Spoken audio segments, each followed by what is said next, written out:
Final feelings each week before Georgia plays their game today, Matt. A big game with Auburn. Georgia, more than a two-touchdown favorite over the Tigers, and it's always a difficult place to play. But what's your number one final feeling going into this game for Georgia? Well, they're going to have to control Bo Nix. We saw him look like Johnny Football a little bit at LSU this past weekend. The guy makes a lot of plays. Kirby talked about how athletic he is, talked about that at length with us this week. So Georgia's going to have to keep doing what they do on defense. I don't think Auburn's going to be able to throw the ball on Georgia at all, which means they're going to be one-dimensional, which means Georgia's going to come after them, which means the game could be over at halftime if Georgia's able to put up 20-plus points in the first half and get this one, locked away. But Georgia, Auburn always struggles to score against Georgia. They have the past 4 years, and I don't see anything really changing in this game, even though it's on the Plains, 3:30. The crowd's going to be into it, but I don't know if they're going to be into it all game if Georgia jumps out to a big lead, especially in the first half. So I know the Auburn haters will jump all over you saying that Auburn scored 40 points in 2017, but you're referring to the last four games, which would be Right. the Right. game against them in Atlanta, which was 7, and then in Athens in 18, which was not much. 19 was 14 points all in the fourth quarter, and then last year I think they only scored 2 field goals. This is you don't do you give Auburn much more not credit, but do you give them much more of a chance because they have a new offensive staff, or do you think it's the same? Go ahead. I like Mike Bobo. We've seen what he's been able to do at Georgia, especially when he has two running backs and a quarterback with ability. I just don't think they have an offensive line. And I think even with Bo Nix back there, he doesn't have a lot of receivers to help him out, but he's got some backs. But Yeah.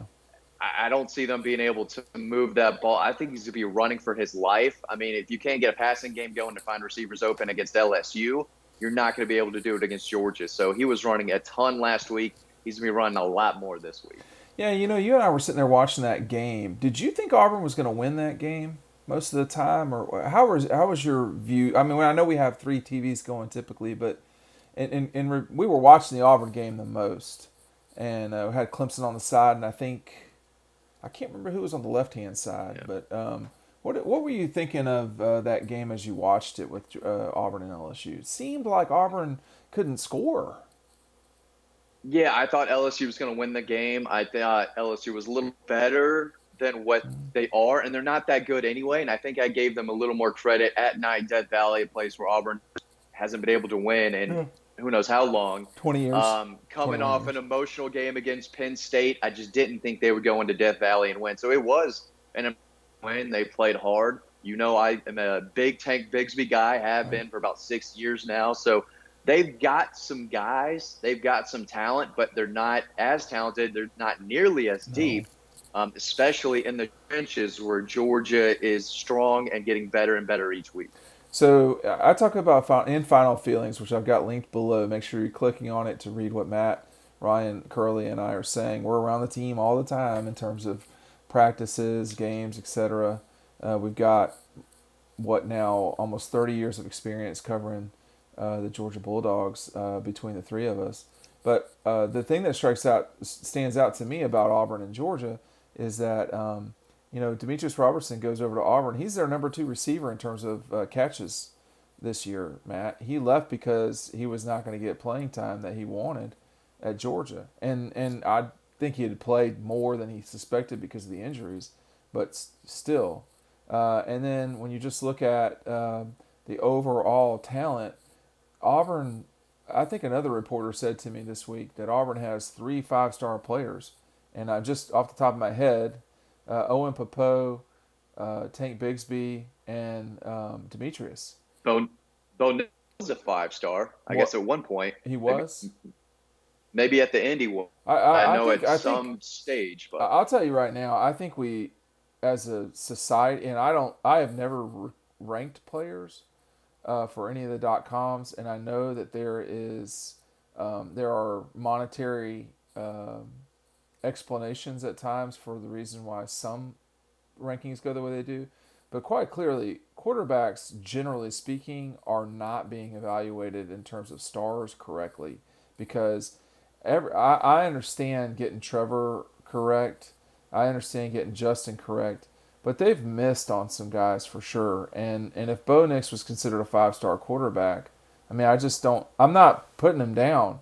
He's not a 5-star quarterback. I mean, if there are every quarterback can't be a 5-star player. Every quarterback can't be Matthew Stafford, and anyway, I don't get started on that. But for Bo Nix, this is really going to be about if he has the capability to deliver in the pocket. Matt, I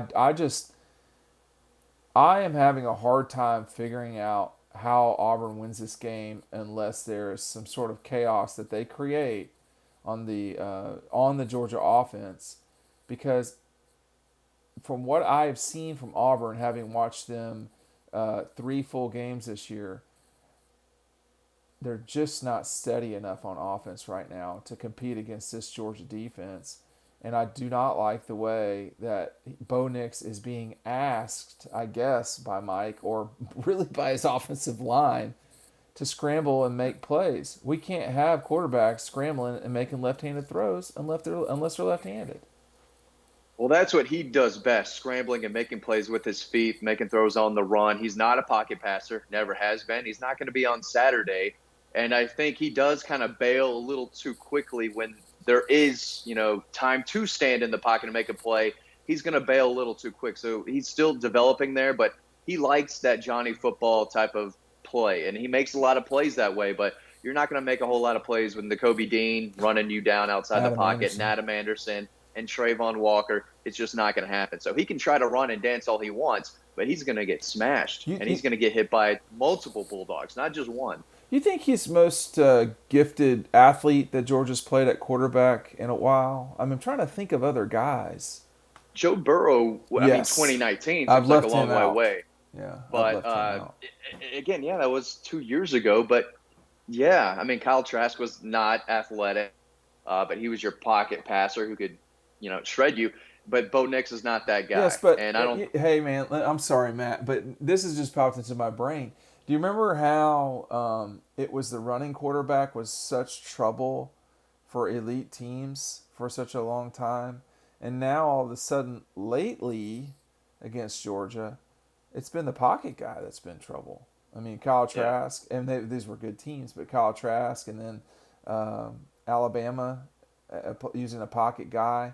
Um, Yeah. maybe Well, it's easier to score with busted assignments now than running by guys because you're defenses are not going to run so past. fast. Yeah. And Georgia recruited guys like Roquan and N'Kobe Dean who can go.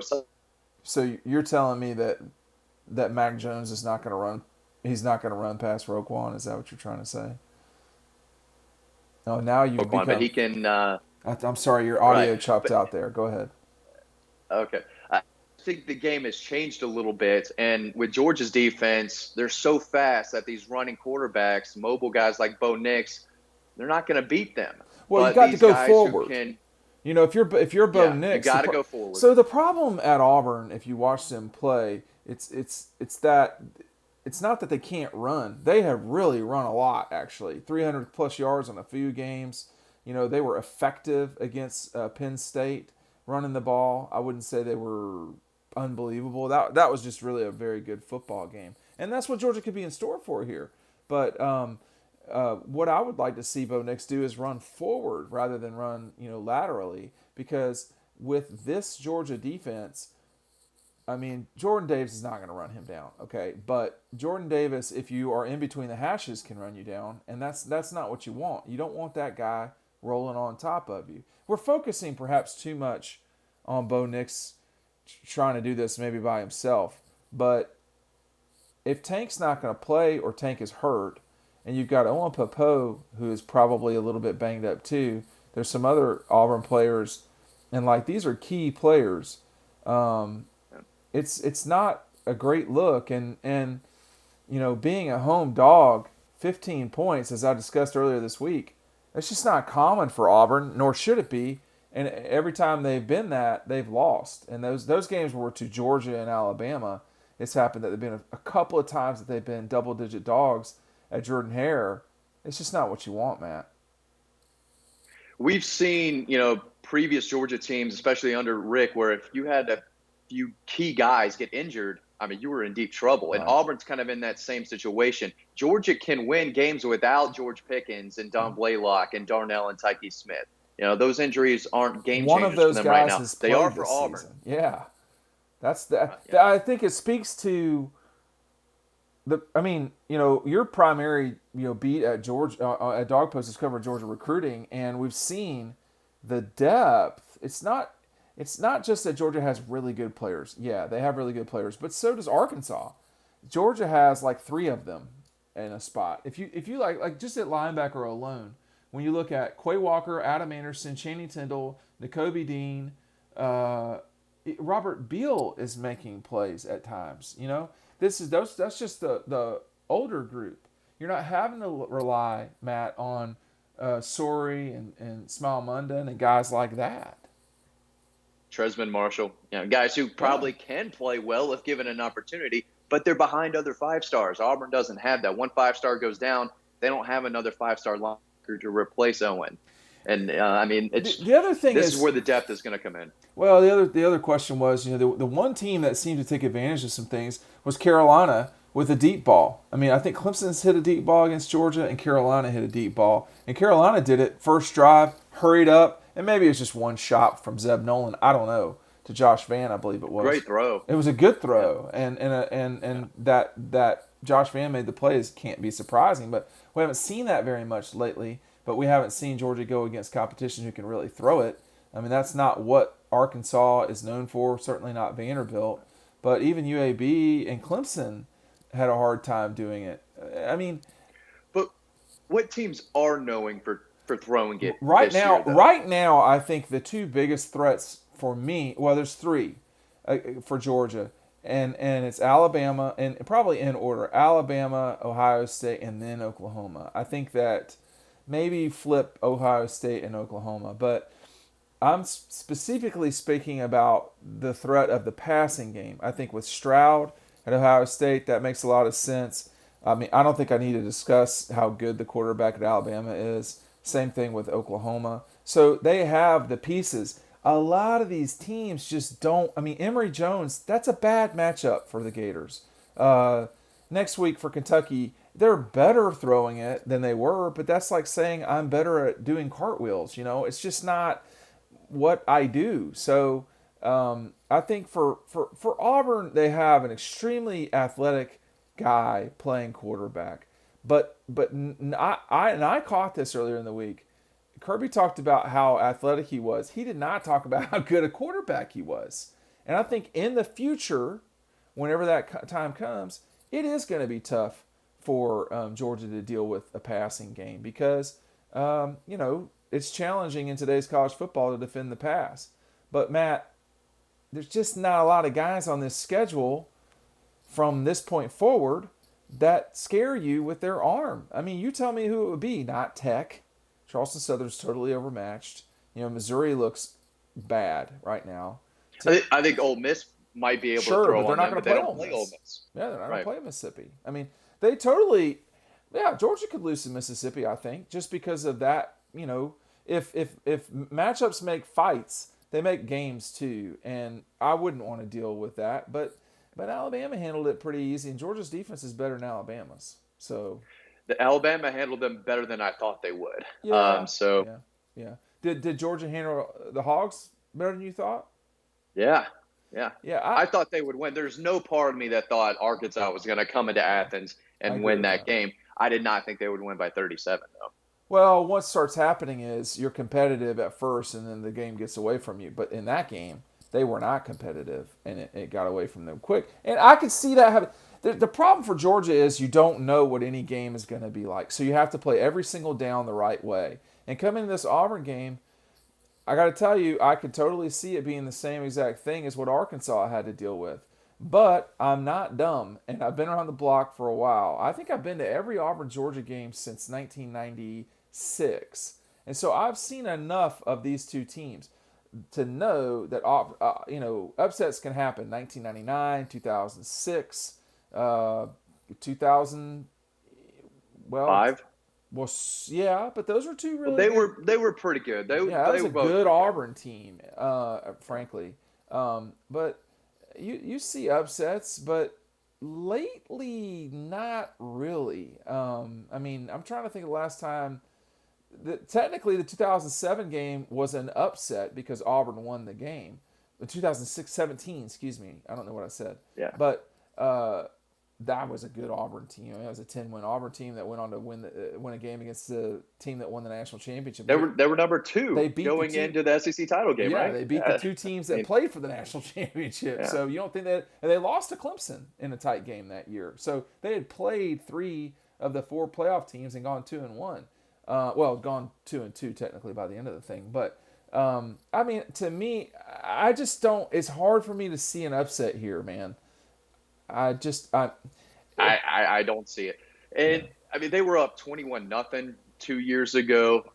It can be an intimidating place to play, You're talking but about then who it was up can't 21-0. at Auburn. Well, Georgia 2 years ago at Auburn, they were up 21-0, Yes. and then Auburn came back into the game with two late touchdowns, Yep. ended up being 21-14. But Georgia had control of that That game was a the different. whole Well, they did time. have control, Matt, but that was a different Auburn defense too. Yeah, Derek Brown, you had to deal with that front was tough. it was better. It was It was totally better. better. Yeah, but I mean, Yeah. do So I completely dismiss Auburn's chances? No.